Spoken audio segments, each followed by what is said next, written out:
Oi, pessoal! Hoje eu vou estar ensinando para vocês essa calça inspirada naquela calça da Adidas maravilhosa. O molde dessa calça eu já disponibilizei para vocês lá na comunidade do meu canal. Cada perna da calça tem 17 centímetros de comprimento e 9 centímetros de largura. Para fazer essa calça você vai precisar de um tecido preto, pode ser algodão ou algum tecido molinho que não desfie. Reserva este retângulo com essas medidas para estar fazendo o cos, a cintura da calça. As medidas eu tô marcando aí pra vocês com a fita métrica.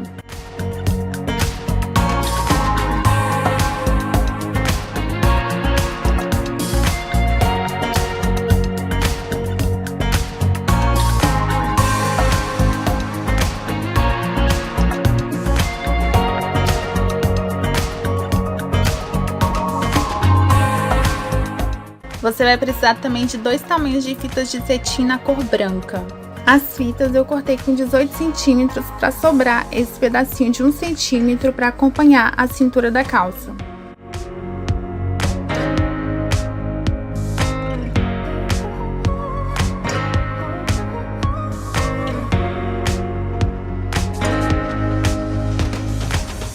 No meio certinho de cada perna da calça você faz esse corte de 4 centímetros.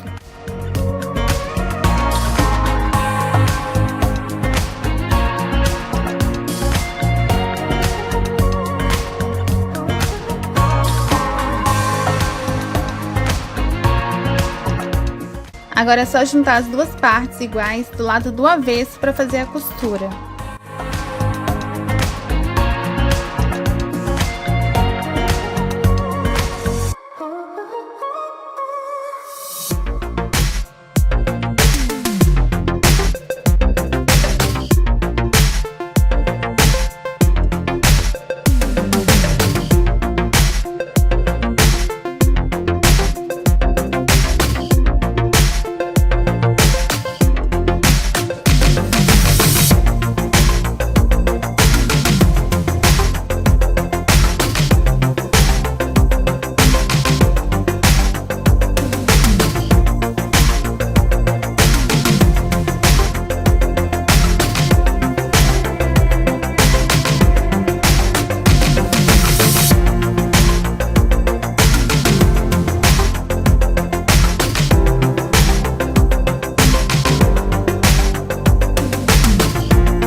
A calça que eu fiz é larga, no estilo que eu gosto. Caso você queira essa calça um pouco mais apertada, é só você tirar 2 centímetros ou 1 centímetro de cada lado na parte preta da calça. Agora é hora de colar essas tiras mais grossas na lateral da calça.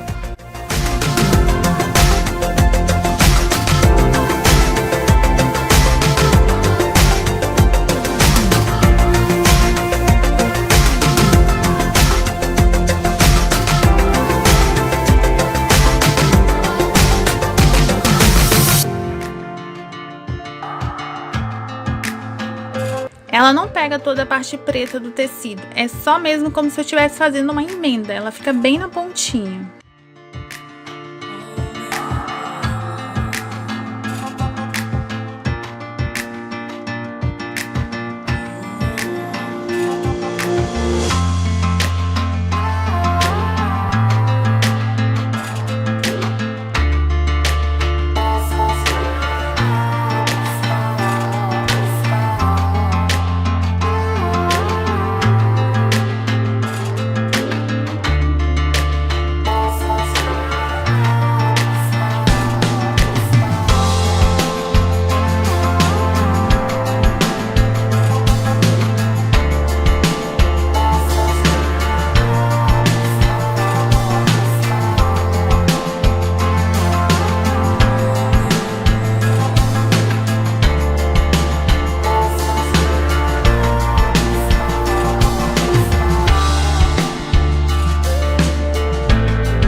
Para fazer essas listras pretas, eu tô utilizando linha de meada, que ela é um pouco mais grossa do que a linha de costura. Eu cortei 3 para cada lado.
Para simular esses botões da calça, eu estou utilizando tinta preta. Você pode utilizar a tinta preta que você tiver.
Agora é hora de costurar o cos da calça. Você vai costurar esticando essa parte do cos para a calça ficar franzida.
Então é isso, pessoal, espero que vocês tenham gostado. Se vocês gostaram, se inscreva no canal, curta e compartilha. E aproveita para ver todos os vídeos do canal, tem vários tutoriais bem legais.